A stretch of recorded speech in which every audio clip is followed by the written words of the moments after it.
Hello again, and welcome to another fabulous Thursday here on Viking.TV.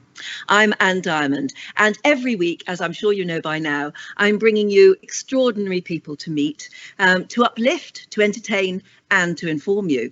And they're people who are friends of Viking, who share the same drive for excellence in their own fields, and who love to share their thoughts and experiences with the world. Of that sort of aspiration, there surely is no greater example than my next guest, who is one of the world's great campaigners and explorers, and has devoted most of his 84 years to discovering the planet's remotest and uncharted parts, from deserts to rainforests. Yet he is adamant that he leaves polar trekking and mountaineering to others. He says, "I don't do cold and I don't do high." Luckily for him, the world has a lot more to offer than just snow and mountain peaks. So instead, he made the two first crossings of South America from east to west. That was in 1958, and north to south, which is in 1964-5. And his latest book is called Taming the Four Horsemen, and it addresses the major threats facing the world today and how possibly they can be overcome. Now, amazingly, in that very book, he writes about the danger of pandemics, foreseeing something that happened almost before the book was printed. Just look at this line here: "The white horse of pestilence and pandemics. Many remote tribal society have lives that are healthier than ours. What can we learn from them?" Well, you read that and you think, well, this book couldn't have come at a more appropriate moment, could it?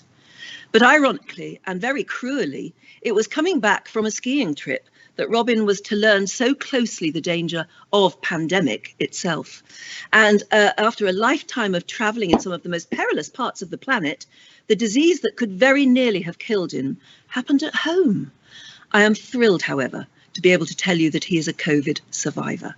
Please meet, from his home on Bodmin Moor in Cornwall, in Britain's southwest corner, the doyen of British explorers, Robin Hanbury-Tenison. A very good evening to you. How lovely to see you. Good evening. And to see you looking so well. How do you feel? I feel terrific. It's wonderful. I'm very lucky. Well, I must ask you first about the COVID experience, because it made headlines all over the world. You, of all people, being attacked by this virus at the same time that you were actually printing a book about the dangers of pandemic. Can you tell us what happened to you? Well, the book was launched with a bit of fanfare in London in the middle of February. And then quite soon after that, I went skiing and felt a bit wished on the last day. Skied brilliantly for the week. And then on the last day, felt a bit tired and got home, spent a day in bed unusually, and was then whisked off to Derryford Hospital. And it was ironic. I was the first named person to have COVID, and rather high profile. And the first thing they told me was that I had a maximum of 20% chance of surviving.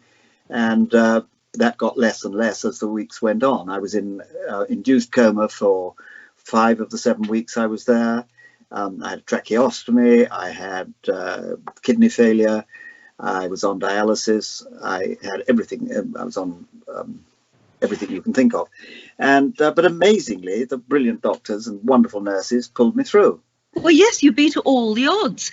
But I presume during that time, as you say, you were in an induced coma, you had to have dialysis, and through all of your treatment, I imagine you cannot remember very much of it distinctly anyway.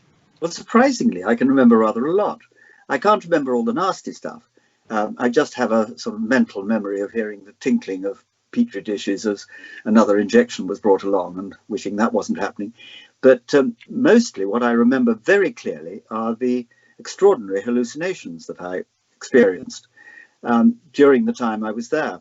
And this is something that happens to a lot of people when they're in an induced coma or in COVID. And because I've traveled a lot with tribal people and seen shamans entering spirit worlds by taking powerful hallucinogens, which I didn't do myself, not much, it was much familiar to me, and it meant that I wasn't frightened by it, which a lot of people are. And so it was interesting. I was just interested when 8-foot snakes wriggled across the bottom of my bed, and I saw little brown and yellow bats going up my saline drip, and a big cat walking past that I was able to stroke. And I thought that's really interesting. That's my spirit animal, and it's just what I was in the Amazon less than a year ago. This time last year, I was up on a tributary of the Amazon visiting a tribe who regularly take ayahuasca, and they enter spirit worlds and they see all that stuff. So that I remember very clearly. And because of the wonders of modern science, I had the beautiful nurses set me up with FaceTime so that I could talk to my family. Yes. And I have clear recollections of seeing my daughter-in-law, for example, down a long tube, laughing her head off at the very intelligent things I thought I was saying, because I was telling her how to save the world and all reciting poetry. So apparently I was talking absolute gobbledygook, but occasionally I would become coherent and tell her things. And that was wonderful for me, because I remember associating with my family, and then they'd take me around the garden and show me things. Yes. Now you must tell us about the garden, because this actually proved to be a turning point. You presumably didn't know anything about hospital gardens or ICU gardens until you were actually wheeled around one. Absolutely not. I was out of it. I was unconscious. And in this big bed with tubes coming out of everything all over the place and 4 lovely nurses, I was wheeled into Derriford Healing Garden. It's the only hospital, I believe, in Britain that has one. I think every hospital should have them now. And I was wheeled in, and I clearly remember waking from being unconscious and seeing the flowers and feeling the sun on my face and knowing I was going to live. And it really worked, because the healing power, the therapeutic power of nature is extraordinary. Mm. And it really worked for me. And they went on doing that, wheeling me in and out of this place from time to time. And now we are campaigning to raise money to have healing gardens everywhere. It sounds like a brilliant idea. I can imagine it's not just the sight of flowers, it's the smell and the feeling of fresh air on your face too. The whole therapeutic value of nature doesn't just go to the physical things of forest bathing and sitting under trees and so on, which is obviously the best thing to do. But apparently even having a picture of a garden on the wall of a hospital helps people to... Isn't that amazing? And being able to see a tree out of the window and things like that. Yes, I suppose our hospitals probably necessarily have to be very sterile in some ways, but there are imaginative things you can do. And if you feel it was an absolute turning point for you, and I know I've heard it from others, then it is something we should all get together and do. Let's do it. But it is amazing that you're after your experience, you didn't have any particularly scary times, because I was imagining waking up and suddenly seeing nurses. Instead, you couldn't see nurses' faces. They were wearing full gear, protective gear, and I would have imagined that would be scary. It wasn't really, because they were so sweet underneath those masks, and they were calling me darling and turning me over and doing all sorts of things to me, and were being absolutely lovely. I mean, nobody could be scared of NHS nurses. They were just wonderful. And I know who must have been scared, and that's your family, because for the first few weeks anyway, every time they spoke to the hospital, your chances of survival were going down, down, down. Why do you think you beat the odds so well? Well, obviously it was the brilliant doctors and nurses, first of all, that did it. Then it was being wheeled out into the garden and having that experience of seeing nature.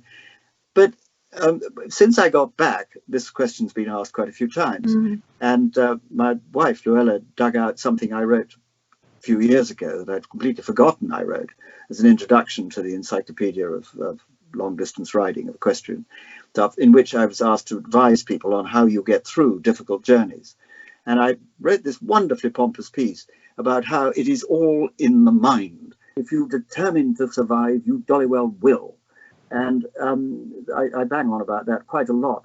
And it's slightly embarrassing to read now, but it appears to work. Well, it is interesting that you look upon it as a journey, and you've done so many journeys. And of course, your final journey coming out of the hospital, I don't know whether you must have been one of the first to actually be clapped as you came out of ICU by so many of the staff who were just so utterly thrilled to see you go, but to see you go home. And I know they took an official NHS video of your exit, but you took your own. Let's have a little look at it now, and you can tell us how you were feeling as we look at it. You were being wheeled out of the hospital, and the staff were all lined up, and everybody's filming you on mobile phones. including you yourself. Let's have a look at this little video now. There we go. Those are all people whose faces, or at least whose faces behind masks, you obviously knew. And there you are. They were amazing. Now what I'm doing there is I'm desperately searching for this. You will see in a moment, which is let's see it again. The first rehab legend badge that they made for me, and they pinned it on me, and I was so proud of that because I was the first person that they did that to and that survived, and I shouldn't have done. I mean, people of my age are expected to die, or were expected then anyway, to die of COVID. Yes, then they were. And so it was a miracle that I got through. Beat the odds. So yeah, no, you are a rehab legend. You must be very, very proud of that. I mean, amazingly, people, anyone who's listening to you tell that story must think, what an incredible irony, having just written about the dangers of global pandemic. It should happen, as it has done, so soon after you wrote the book, but it happened to you. How do you even balance that in your head? Well, it's going to happen to all of us, various things. I forecast many more horrors than just only the first one, the white horse, is the pandemic. There's war and famine and death that come later. And then my book's all about how these things are going to happen. We are in a parlous state on the planet at the moment. And my rather radical solutions to them, but there isn't going to be time for me to tell you all of those. You will have to buy the book. Absolutely, but give us one or two. Well, it's just that most of us think, or at least I think maybe we did think a year ago, that we were a very advanced society and that we sort of knew how to control things. And what you're saying is almost exactly the opposite. It's almost like a biblical apocalypse is heading our way because we have been so stupid. Well, we have. And if you imagine that electricity suddenly stopped, and it could, or that all the satellites suddenly closed down and you couldn't access your iPhone, let alone your supermarket, the world would be in chaos within 48 hours. We have no ability to survive. And the societies that I've travelled with, been lucky enough to travel with all over the world, tribal societies, they wouldn't mind a bit because they are able to live off the land in harmony with it and to survive. So one scenario that may happen is that we all disappear in a puff of smoke, and that the only people left are the tribal societies, who I have spent my life campaigning to be allowed to be different and to survive. So we should learn from them and actually be nice to them as well. Yes, well, allow them to do what they want. It's a human right. If they don't want to be contacted, I mean, in the extreme case, there are uncontacted tribes, still about 100 of them, in the Brazilian-Peruvian border. And everybody wants to cut their forests down and get oil out and timber and so on. And we campaign to say that, and because under the law of the country of Peru and Brazil, if there are people there, it's theirs and you can't interfere with them. And we have to prove that they're there. That's just one thing we do. But these people, I mean, there's a wonderful TED talk at the moment that I've only just seen. I only saw it today. People have been telling me about it, about the extraordinary technology by an architect, talking about the incredible technology of tribal societies, which are lasting technologies. They make bridges in Bangladesh from woven tree trunks, which last for 100 years. And as she says, her architecture isn't going to last for 100 years. It'll be replaced by something else. So there's a lot to learn from them, yes, but there's also a lot to respect. Yes. Before we talk about some of your expeditions, and we've got some fab photographs from you, how did you get to be the man you are? What sort of childhood did you have? I had an extraordinary childhood. I grew up in a remote family estate in Ireland with woods and trees, and my elder siblings were away at the war and school and stuff. And so I was quite a lonely child, and I had a tree house on an island. I discovered an island when I was 6. In the middle of the lake. I mean, people might have noticed it was there before, but I discovered it. You discovered it. And my mother, I'd be taken into care today, but she very irresponsibly allowed me to camp on that island from the age of 7 alone. Ooh. I had a tree house and a dachshund, which I winched up into the tree house, and I would row my way back across the lake, followed by otters, and catch some perch. And it was a lonely childhood, but it taught me one important aspect of being an explorer, which is the ability to endure solitude. And mind you did also, though, you did the regular thing, I suppose a lot of British families would do. You went to Eton, you went to Oxford. yes, I was sent away to horrible schools in England, which in those days really were pretty beastly for a child who tended to get into trouble. And I hated that. I mean, they're much better schools now, I have to say, since they've stopped being so cruel. But I hated that. And my childhood, I remember all just riding horse and pony and being wild. And I've tried to draw a veil over childhood schools. Then Oxford was brilliant because suddenly I was talking to intelligent people who wanted to speak the same sort of language as me.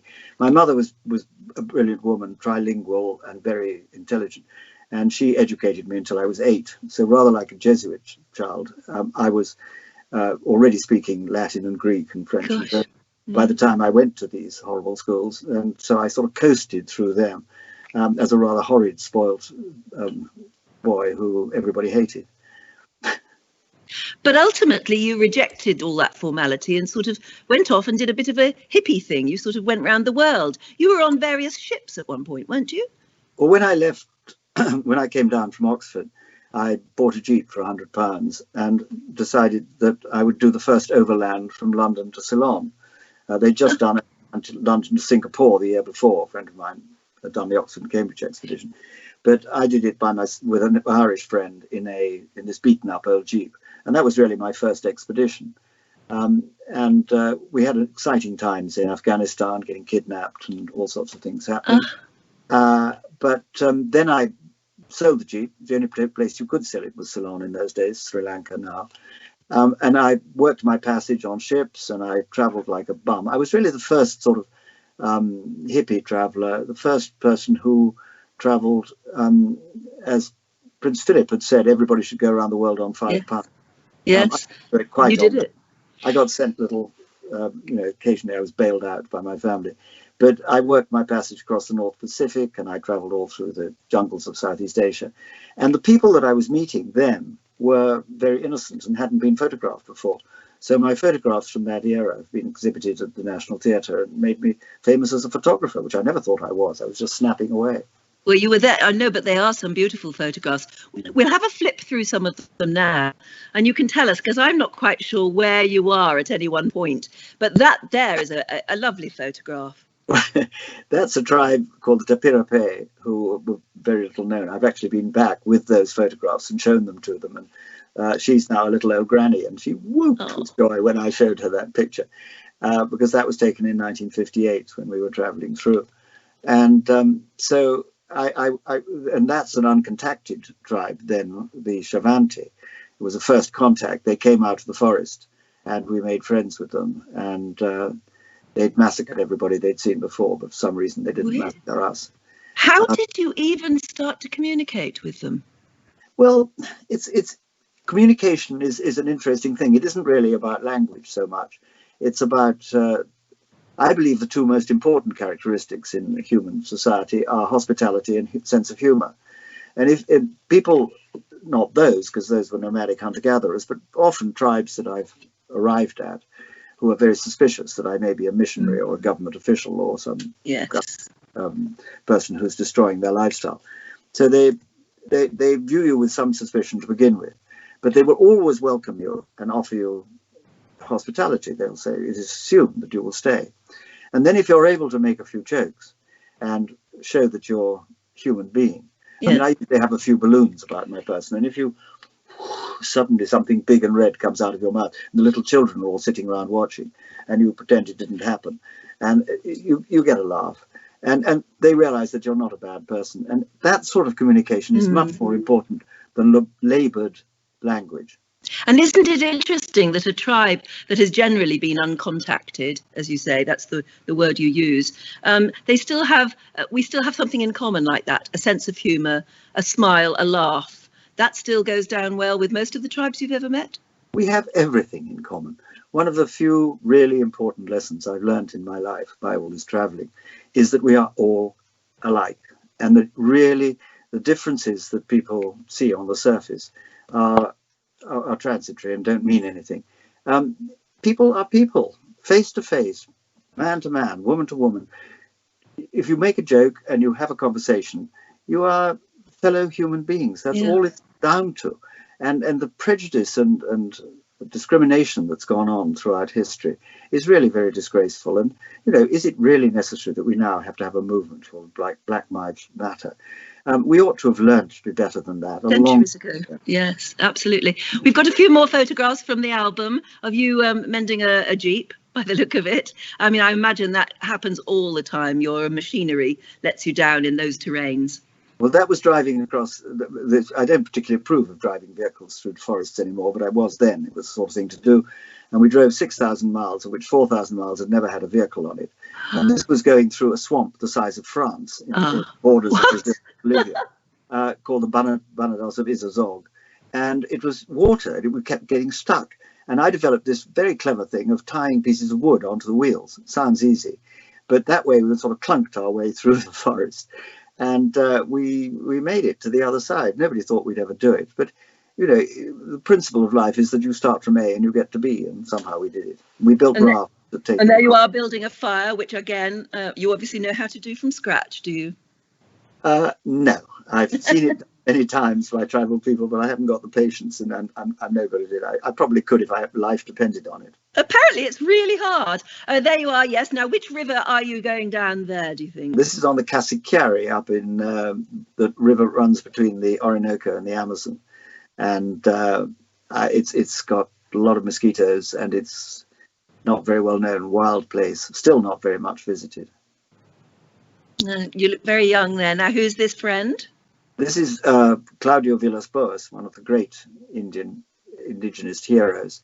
He and his brother Orlando created a place called the Xingu National Park, where there are 17 tribes who live in harmony and don't fight each other like they used to.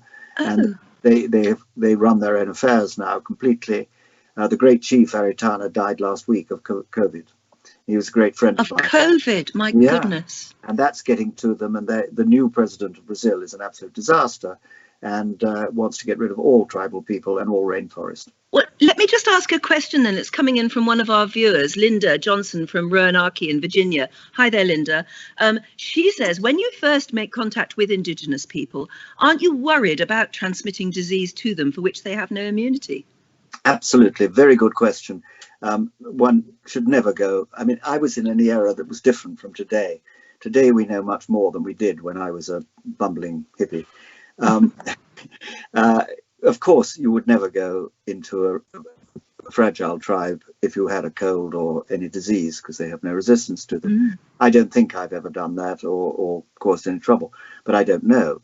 And anyway, one would be careful about that. But with COVID-19, you have to be doubly careful because it is so dangerous. Yes. And we all know that they have no immunity to our normal problems like measles and flu and so on, and will die. Many millions of South American Indians, in fact, all Indians throughout Americas, the reason they died mostly was disease, not the other horrible things that were done to them. But COVID is a disaster. And of course, you should be very, very careful. And that's one of the reasons why the tribes who are still wishing to be isolated and uncontacted should be allowed to remain so. Yes, absolutely. In fact, I've got another question on this sort of topic from Joe Zimmer in San Diego. Hi there, Joe. He says, do you think the world might be better off if we were all vegetarians? I'm not just thinking about the virus allegedly starting at wet markets, but also deforestation for the sake of cattle at the expense of indigenous people. What an interesting question. Read my book. Yeah, exactly. It's only what you've been talking about for ages, isn't it? Well, it's part of the subject, and in a nutshell, the whole idea of stopping eating meat. It's obscene the way meat is produced in the world now with feed and hormones and so on. And of course, we should stop eating most meat. Personally, I'm not a vegetarian or vegan because I have farmed on grassland on Bodmin Moor, which we can't do much else. In fact, we're going to rewild them up farm, which is another story. Yes, we'll talk about that. But my radical solution, and this book is very provocative, it's meant to be good lockdown reading to make you think. It was described by Tim Smith of the Eden Project as Viagra for those who've lost or are losing which I take as a compliment. But on the sense of food, I think synthetic food is coming, and that actually leaps vegetarianism and veganism, which do involve a certain amount of land being used to produce all the vegetables, and not necessarily very good for you, because you have to have supplements to do it. Whereas now they can produce synthetic food, which looks and tastes exactly like the real thing. And particularly in the case of hamburgers, for instance. That's right. Yes. The meat that is produced in Finland, it is going to become cheaper than the real thing soon. And you really can't tell the difference. And you can make sure that you won't get obese from eating it, and that it has all the right nutrients. And if you do that, you know the dreadful, worst obscenity of everything that's happening in Brazil is that they go in and cut the forest down because they don't like the forest, and it's hostile, it's dangerous. So the beautiful rainforests get cut down in order to do what real men do, which is farm cattle. So they come in with the cattle, and as we all now know, that destroys the land and it turns into laterite soil, and you can't grow anything on it, and so you've destroyed it for nothing. But what happens to the soil, the land? It is now all under soybean production. Vast acres, horizon to horizon, which is now just growing soybean. What for? To feed the cattle in feedlots in America. Oh, it's crazy, now, isn't it? If you stopped all that and had synthetic food, you could stop all the soybean, and likewise in Southeast Asia, the palm oil, which is another story, and let the rainforest regrow, and the world would be a much better place. Yeah, absolutely. Let's see if there's a couple more photographs you can explain to us. Oh, this is an amazing photograph. Well, you remember this? The Tukamai Kaipo people in the Xingu, in fact, which I was telling you about, one of the 17 tribes there, who are living in harmony. And what is distinctive about them are these lip discs. Now, everybody virtually in America, Amerindians, all pierce their lower lip. I mean, in our society, girls tend to pierce their earrings, pierce their earlobes. But it's not considered strange. So everybody pierces their lower lip, and some put plugs in. You can see quite a lot of them on the Northern Line. People with plugs in there. That's right. Yes, you do. Common in Britain, but they just carry it to an extreme, and nobody really knows why. It's probably to frighten your enemies, and it does look quite scary. But they probably consider it very differently, don't they? Either beautiful or scary, as you said. Exactly. Now, wash it. All of the exploring you've done, all of the amazing people you've met. I mean, a lot of naturalists would would look at the animals in the world and want to do everything to preserve those. You've been looking at the people, and obviously with the people you met as well, you wanted to do everything you can to preserve the people and the rights of the peoples that you've met. And ultimately, you were one of the founders, if you weren't the founder, I think, of Survival International. How did that happen? Well, a lot of us were doing traveling in the 60s, anthropologists and explorers, and received a lot of hospitality and kindness from tribal people. And then there was a great scandal in Brazil in 1968 when it was revealed that the agency responsible for the Indians was actually killing the tribal year off, and they've become totally corrupted. What's new? And so there was a marvelous article by in the Sunday Times, which revealed all this. And we all got together afterwards in my flat in London. I had a little flat. And I've always said the reason I was chairman and now president of Survival International was because it was my cheap white wine everybody was drinking. They all came round to yours. They came to mine. And we started this organization because there was no international organization representing tribes, people. Who all over the world we found were being severely exploited. Australian Aborigines, Canadian Indians, everything that happened to the North American Indians was happening all over the world again 100 years later. And I mean, there was the World Wildlife Fund, there were people for amnesty, for political prisoners, but there was nothing for tribal people. And so we struggled for about 20 years getting going. And now we are the international organization that speaks for them. And gives them a chance to start campaigning on their own behalf, which of course they do far better than we do when the time comes. Well, yes, and I thought everybody at home would like to see some examples of that. But first of all, we've got one of the videos that stood out for me of Survival Internationals was about the uncontacted tribes. Now, we've already spoken a bit about them, but if you look at this video, you can see how there are, how many do you think uncontacted people are there in the world today? Tribes of people who don't want contact and never have had with the rest of us. They say there are about 100 tribes, very, very small groups sometimes. Some of them running away from the appalling history of I don't know if you know about the slavery under the rubber boom in the end of the 19th century, when probably the greatest atrocities ever committed against one people against another. And it was a British company that did it, alas. But that many of those escapees are probably still running and have a very good reason for not wanting to have any contact. Others have just never been contacted. My favorite people, they're mostly on the Brazil and Peruvian borders in that part of Amazonas where I was last year. But my absolute favorite people are the North Sentinelese on the Andaman Islands. Now, these are people who migrated out of the Great Rift Valley 65,000 years ago, when sea levels were rather different. Ended up on what is now a quite small forested island. There's probably only about 150 of them. They have never let anybody land on that island. My goodness. They are strong, tough people. They've been seen from the air, from photographs. There have been one or two exchanges, but now they're being left alone. There was an incident a year ago, 18 months ago, when a stupid young missionary thought he'd saved their souls by landing and got killed. And you remember the story. But everybody's agreed that that shouldn't happen and that they should be left alone. They wish to be left alone. And they're strong and healthy and happy as far as we can see. And anyway, they have a human right, so to be. Yes, and Survival International is at least fighting on their behalf. And I know that the other thing about Survival International is that you give a voice to those tribes that do want to come out and fight the developers and loggers. Here's how the people fear what could happen to their world in this short video from Survival International. Have a look at this because they put it so well themselves.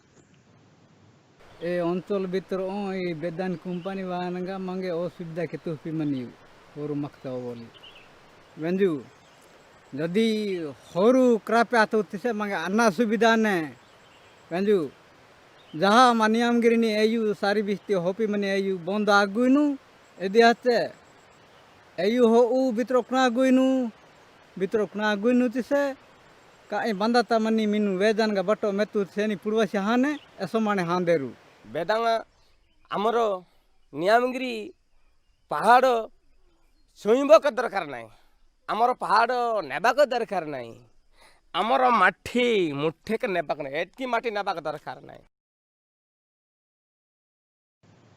I mean, you can see from that it's a beautiful, beautiful environment. It's their home and it's probably sacred to them as well.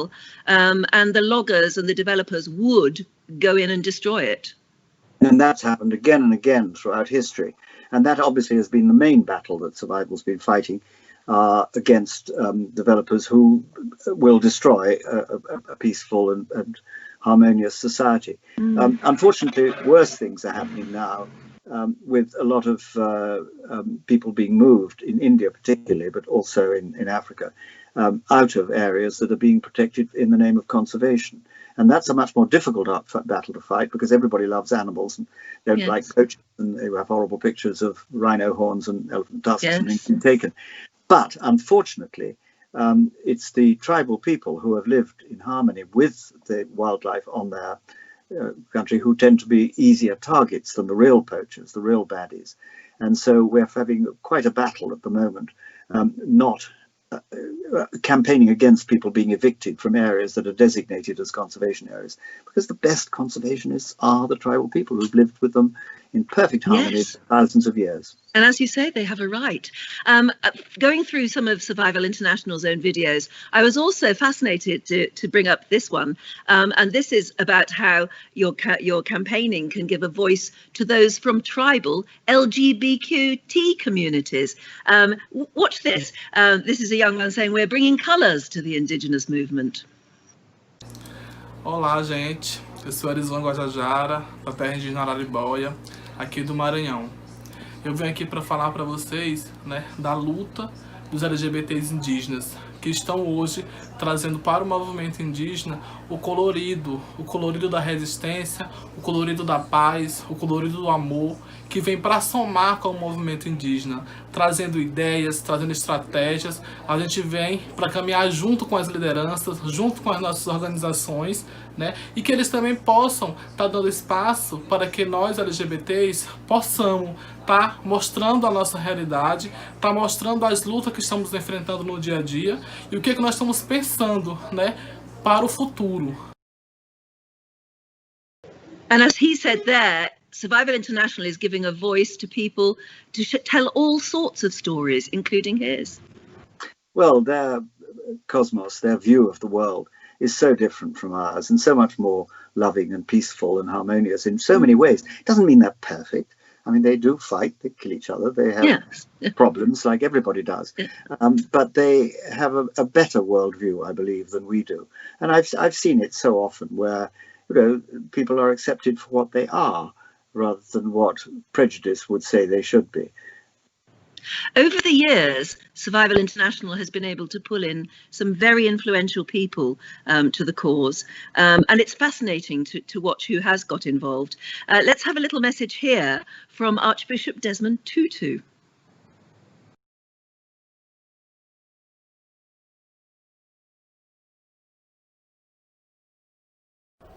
The Sand Bushmen represent a 100,000-year-old culture that we should consider one of the world's treasures. And while progress is necessary, it cannot be that the only way to achieve progress is to remove the sand from their ancestral lands and drive their traditions away. We've already seen this with the American Indians, the Aborigines, and it is also happening with the Tibetans. When a culture is destroyed in the name of progress, it is not progress. It is a loss for our world. It must have been very exciting over the years to watch Survival International grow into the sort of campaigning group that attracted people of that sort of stature. Oh, it has been. And so many leading actors and famous people have supported our movement because it is different. And governments are incredibly obdurate and stupid from time to time. I mean, you get, Jair Bolsonaro in Brazil, what's going on in Botswana, and people who really believe that anybody who's slightly different should be eliminated or forced into the straitjacket of our society.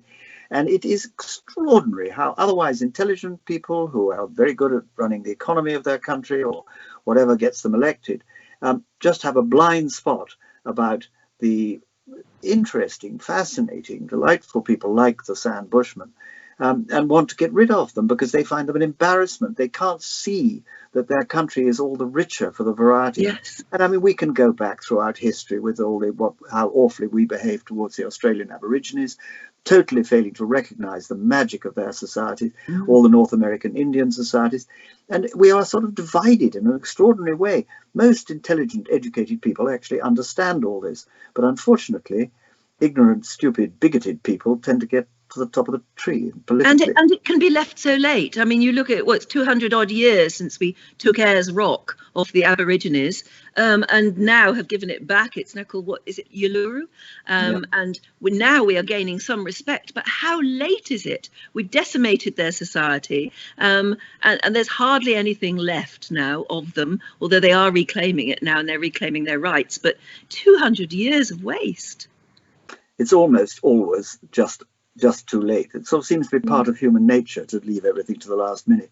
Very interesting was it a TED Talk? Something I saw recently about the fires in Australia, where they're finding that the only places that didn't get burned were the ones where traditional Aboriginal practice of having spring burns, small burns, which meant that the later autumn burn, the disastrous ones, didn't happen. They've known this for centuries and been doing it.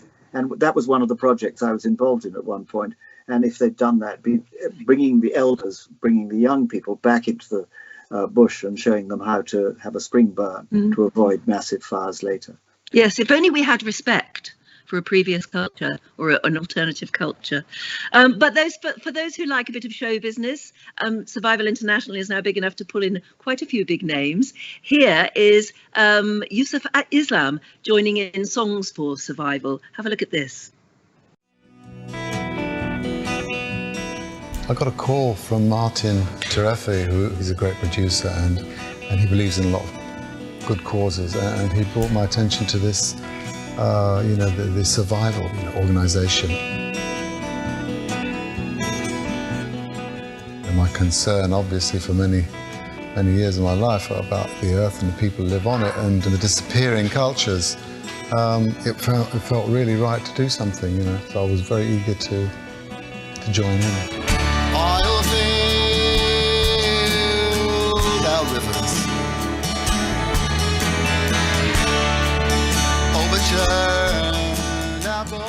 And I found these chords and this discordant thing which just happened.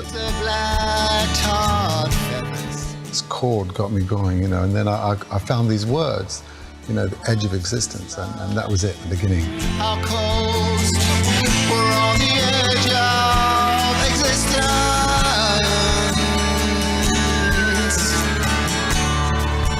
Who would ever know? I hope that it's going to, raise awareness again about some of the beautiful people and tribes of this earth, that are being lost without us even knowing. It's a matter of making people aware. And that's what we're all joining to do.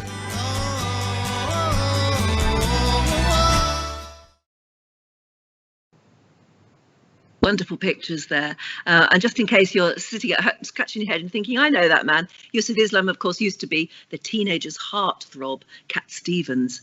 And he's always been very much into these sort of instances. He's very, very, very concerned about the environment. But wonderful to get somebody of that stature wanting to sing songs for Survival International.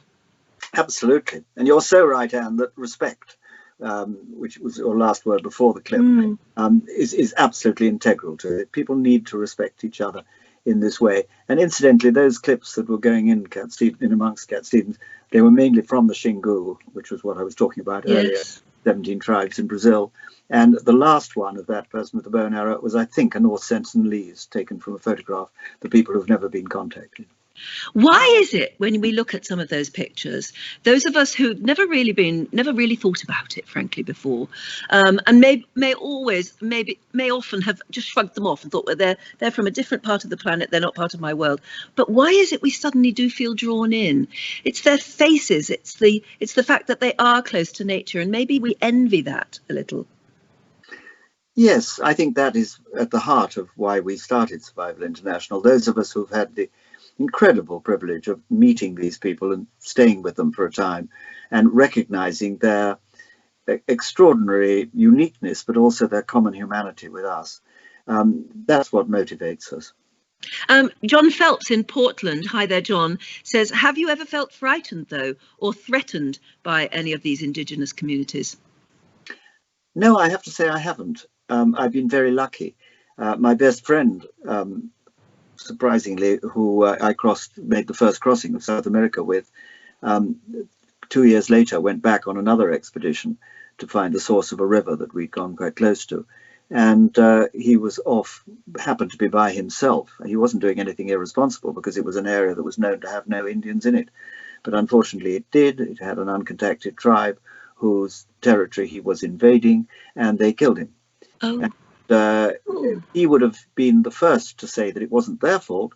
They'd always had bad experiences with people from outside.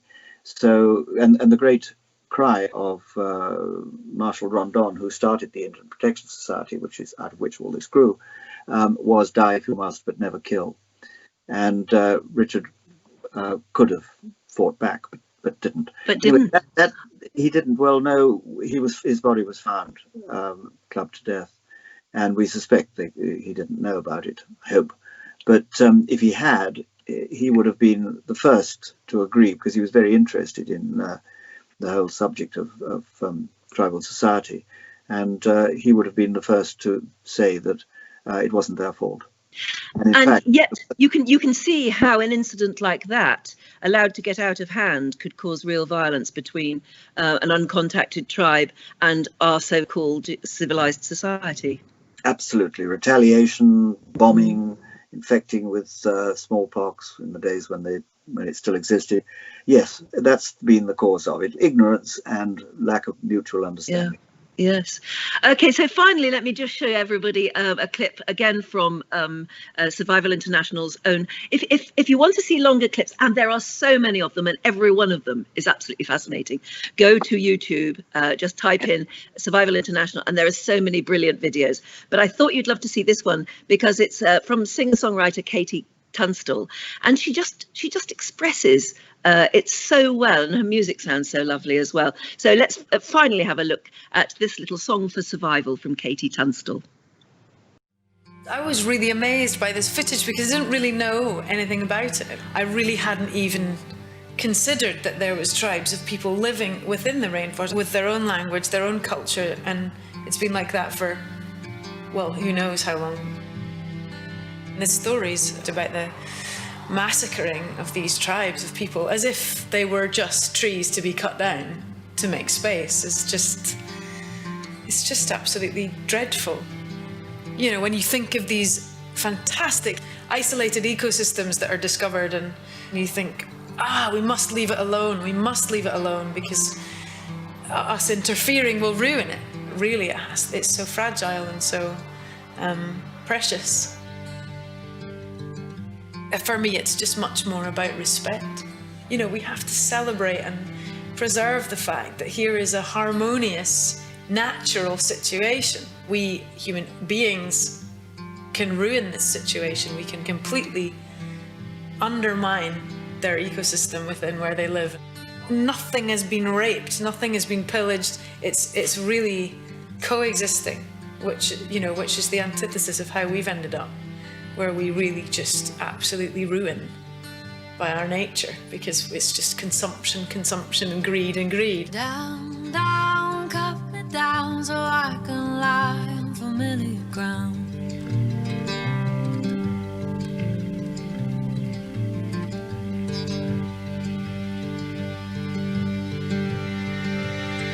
I witnessed all that you ignored, and I don't want to see it no more.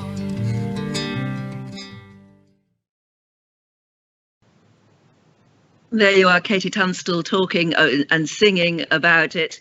And you are president still of Survival International. But what are your priorities now? Tell us where you're living, because we've got so many people at the moment watching from all over the world. You're living in Cornwall on Bodmin Moor, which is a particularly beautiful part of the planet. It is indeed. I've lived here for 60 years on a very remote bit of the moor. We have a wonderful deep valley with prehistoric oak woods in it, and it's all very protected area. And I've handed it all over to my son, Merlin, now, who is rewilding the whole place.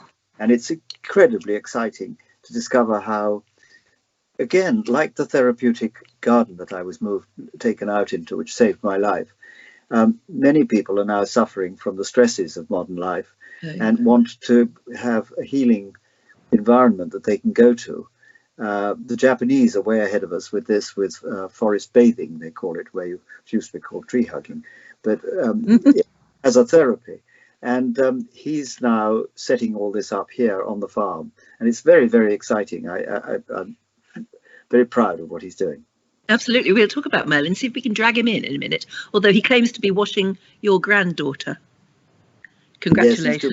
Yes, there's no way. Isn't that amazing? I must tell everybody at home that we caught a glimpse of Merlin just before we came on air, hugging his little baby daughter. 6 weeks old she is, and they were terribly, terribly worried, of course, Robin, that you would never see her.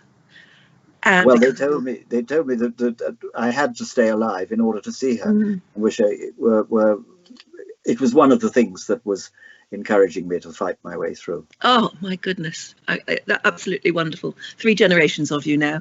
Anyway, there you are, living in your beautiful house in Cornwall, and even your house has won an ecology award. Why and how? Well, it wasn't the house so much. It was the fact that we put a wind turbine up and an array of photovoltaic panels. So I generate all my own electricity here. We drive an electric car, and we were pioneers in that, which is always a painful experience because things go wrong. Yes. But we've been at it for quite a long time, producing energy from all the elements as far as we can. And now it's moving into a new era where the other thing that they told me I had to stay alive to see was the reintroduction of our beaver.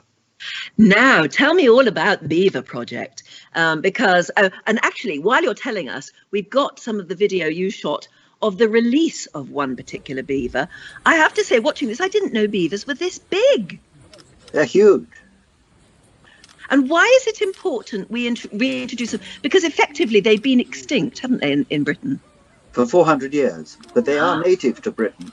And 400 years is a hiccup in evolutionary time. And they are responsible for a great deal of the biological diversity of our nature.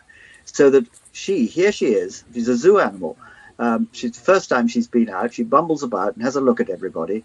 And then most moving moment when she finds her way down to the little stream and actually says, this is what life's all about. Oh. And you know that in the last week since that was filmed, 10 days ago only, we've filmed that. She's on her own. Her husband is going to be joining her shortly. But in the meanwhile, she has had 10 days on her own, and we've been quietly going in and watching. In that time, she has built a big dam. She's got 4-foot deep water, and she is having such fun. And you see this really quite small animal heaving great big logs about and making dams, and they create a new habitat, which was how the world used to be for millennia before we started destroying it. The spin-off biologically from having a beaver is extraordinary. I mean, you get all sorts of wildlife and fish. They're vegetarians, incidentally. Oh. They don't kill fish. You can only have a really healthy fish river if you've got beavers on it. And they are most wonderful animals. And there's Merlin actually just encouraging her to go down to the stream. But it's a hugely exciting project. Of course, in some places, like in Scotland, where there are now quite a lot of them, they were introduced to the wrong areas where they've irritated the farmers by flooding the land that they've been heavily fertilizing and pesticiding and growing crops on. And so quite a lot of beavers, hundreds of beavers have been shot up there. And that's where our next one will be coming from. They'll be trapping shortly. And her husband, we had a competition as to what to call them, because all this fencing was all raised by crowdfunding. And Merlin, who's quite good on his publicity, had a campaign to come up with wonderfully wacky names for them. That was Sigourney. Sigourney. Oh. Yes, she's Sigourney. Sigourney Weaver the Beaver. I get it. Beaver, you got it. Yeah. And her husband, who's coming, is called Jean-Claude. Oh, Jean-Claude Beaver. Oh, Jean-Claude Beaver, yes. Yes, very nice. Because he'll come and build another dam with her. Oh, yes. Anyway, well, I gather if they're introduced into the right area, they actually help manage the flow of a river. Well, that's another whole aspect of the importance of beavers, is that they have wonderful flood control, and they're far better than digging ditches and putting walls up, which don't work. In fact, there's an extraordinary story coming out of America now where beavers are coming back in force, having been virtually wiped out in Canada. The whole force of American move to the West was due to beaver trappers, because their fur was so valuable and their glands very important to scent. Now, and only since beavers were exterminated by the early trappers have people mapped the west of America. And if you go over that part, you'll see huge areas of desert. That wasn't desert before.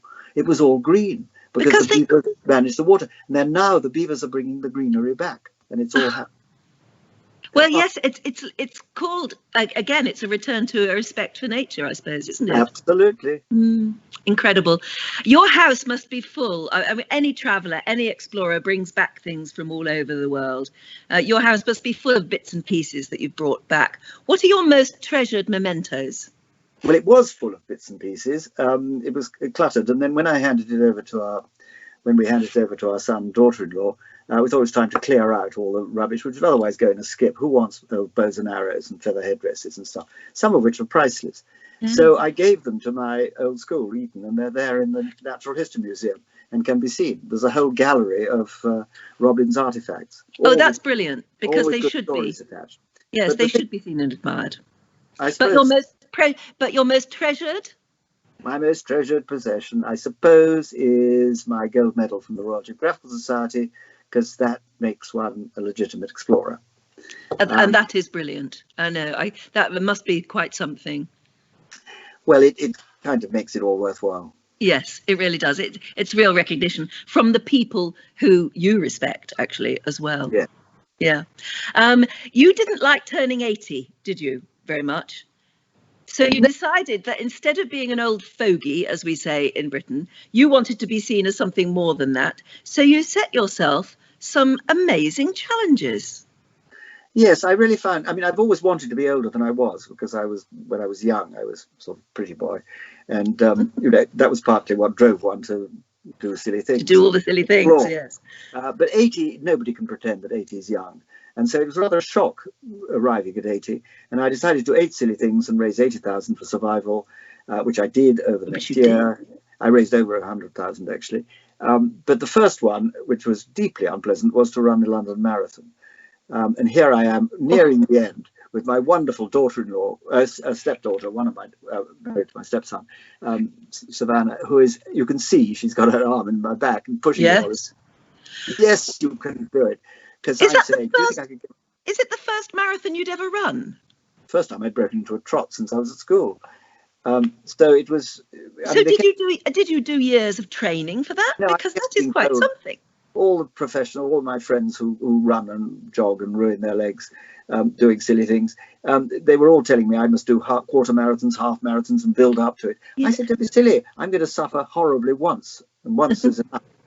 And I did. And so you literally just pushed yourself and kept going, get through the pain and everything, and you managed to make it over the finishing line. By all the wonderful people lining the route who encouraged you and shouted to you. It's nothing like being called by your name as you shuffled along. I mean, it's the old man shuffle.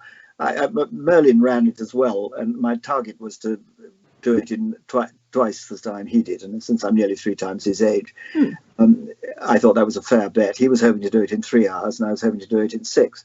And I beat him, because he did 3 hours. He pulled a tendon shortly before going into it, but that's no excuse.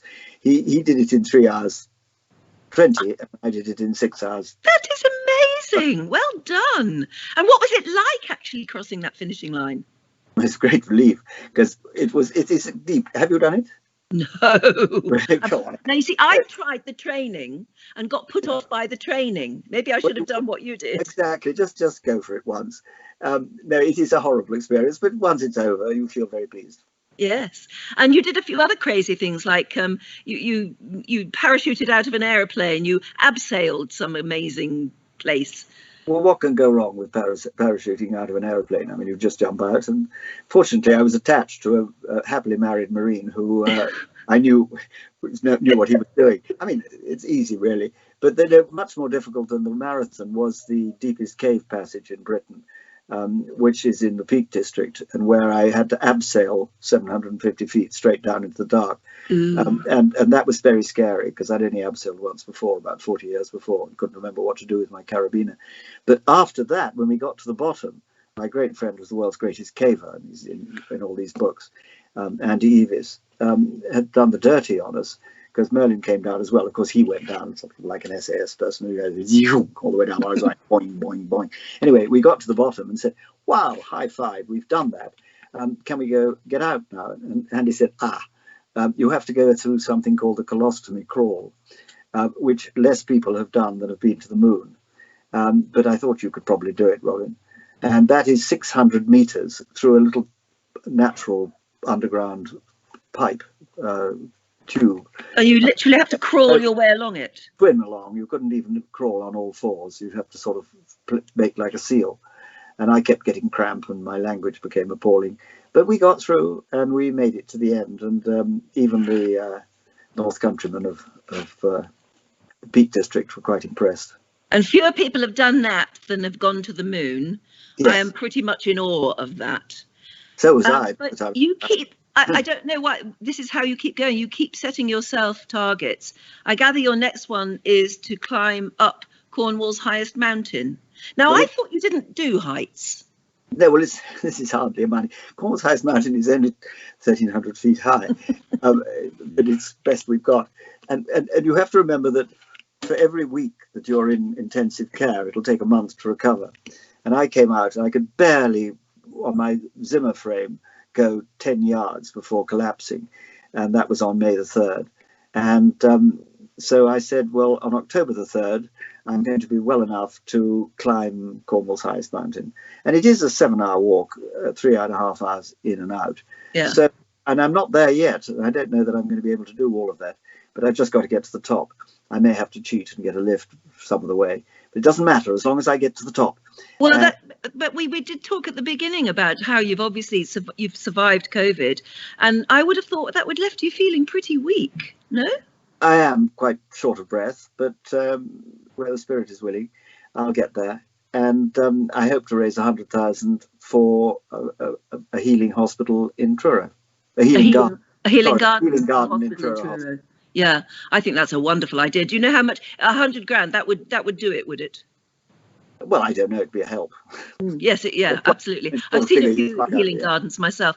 I've seen them in children's hospices, and where the family and the children go, and it's not just as we were saying, it's not just about seeing the flowers and the plants. It's about the sound of water. It's about the smell. It's about the feel of some things, and it has tremendous effects. So I wish you all of luck with that. We should make that a national campaign, and maybe it's a way of actually expressing our thanks to the health workers and everybody who was involved in fighting COVID. Not that it's over yet. In fact, I don't know whether you feel able to answer this question, but I'm going to ask it anyway. It's from Franz Forsen in Boston, who says, do you know how you caught COVID? For those of us of your age, what would you recommend we do to manage our exposure to the virus? And if we do get it, do you have any recommendations on how to overcome it? Well, how long have you got? Big question, yes. It is a big question. No, I got it. We went skiing, and France was not embargoed then. It was perfectly safe to go, but I probably got it on the flight from Chambéry to Exeter on the way out. I do strongly recommend that you don't get it, because it's very unpleasant. Yes. With people of my age, you either die or you recover without too many after effects. I'm a little short of breath, but by and large, I'm back to normal. And it's a miracle I just got through. What I'm worried about, and I think people should take very seriously, because there's an increasing amount of anecdotal evidence, that younger people, particularly sort of doctors in their 40s, get a mild attack and then have terrible after effects. We're hearing so many stories of people who are completely debilitated.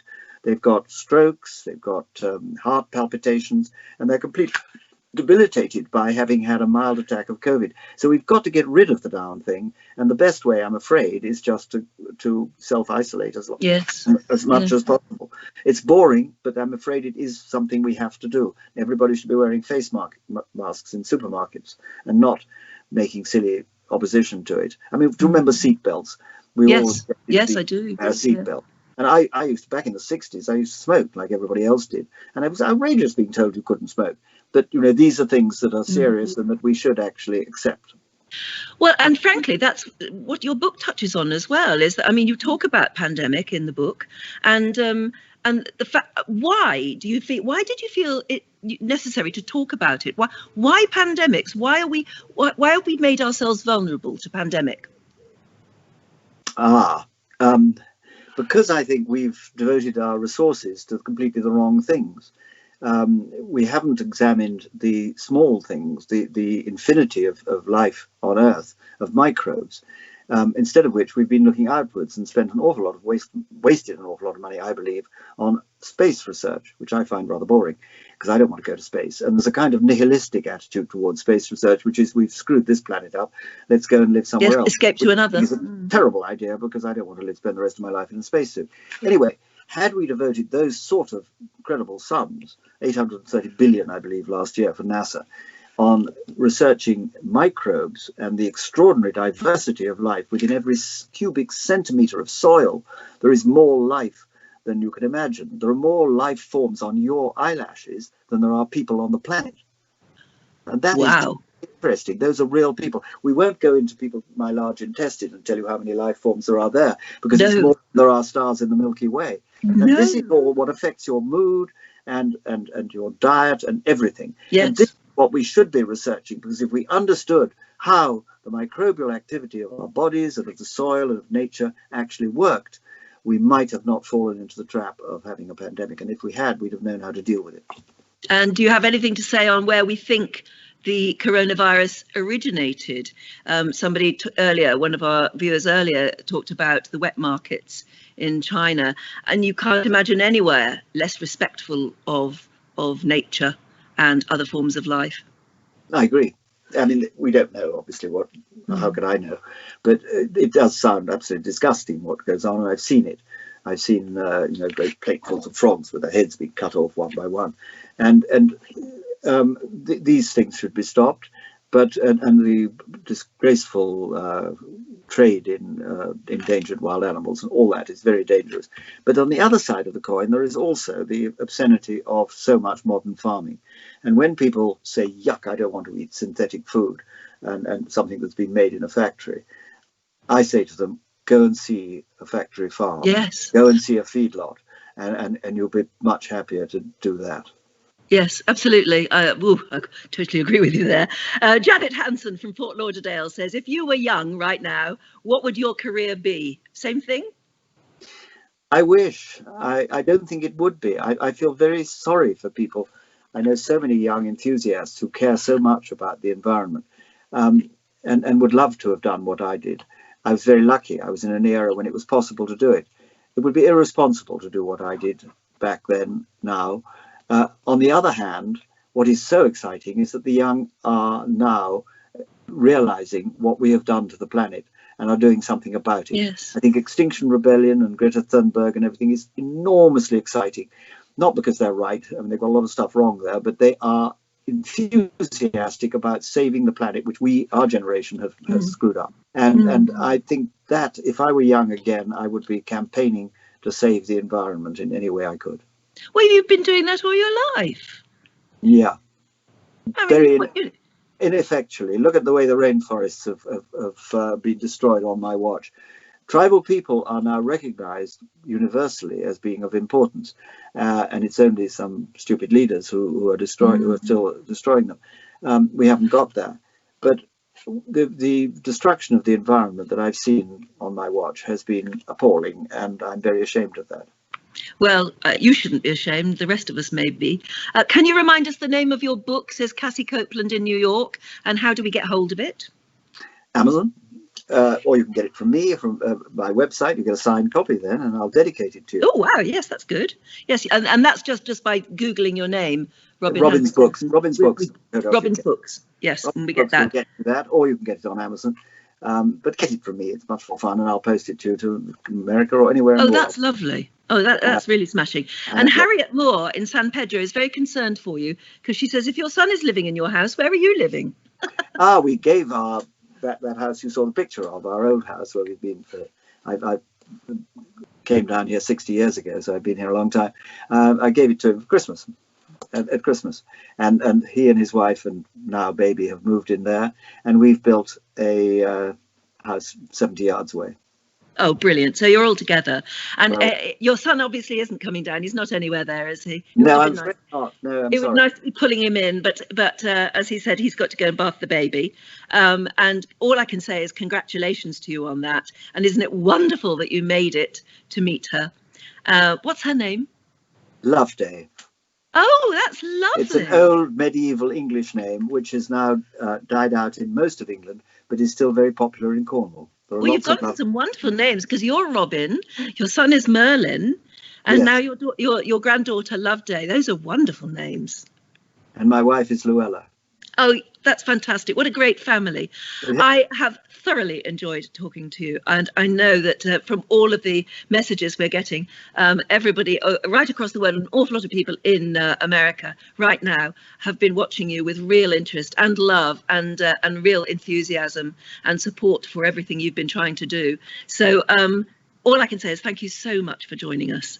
It has been absolutely uplifting to meet you, and I think we all want to go away and read the book right now. One of your many books. How many have you written in all? That was my 26th. Oh my goodness, I was expecting you might say about 8 or 10 at the very most. Well, you better get off and write another one then, hadn't you? Thank you very much. Thank you so much for joining us, and love to the whole family. Thank you so much, Anne. It's been a delight. Thank you. Thank you. Congratulations as well. That has been wonderful. I hope you have enjoyed it as I have. Next week, I'm going to be introducing you to Patrick Jeffson, consultant, journalist, broadcaster, New York Times bestselling author, actually, but probably best known, certainly to me, and if you've heard of his name, probably to you. He was once Princess Diana's right-hand man. He served as her equerry and her only private secretary, chief of staff, if you like. He served Princess Diana for 8 years and was responsible for every aspect of her public life, her worldwide humanitarian initiatives, of course, and private organisations. So that too will be a fascinating evening. It'll be brilliant to meet him. So until we do all meet again, have a very safe and a very happy week from me and Diamond. Goodbye for now.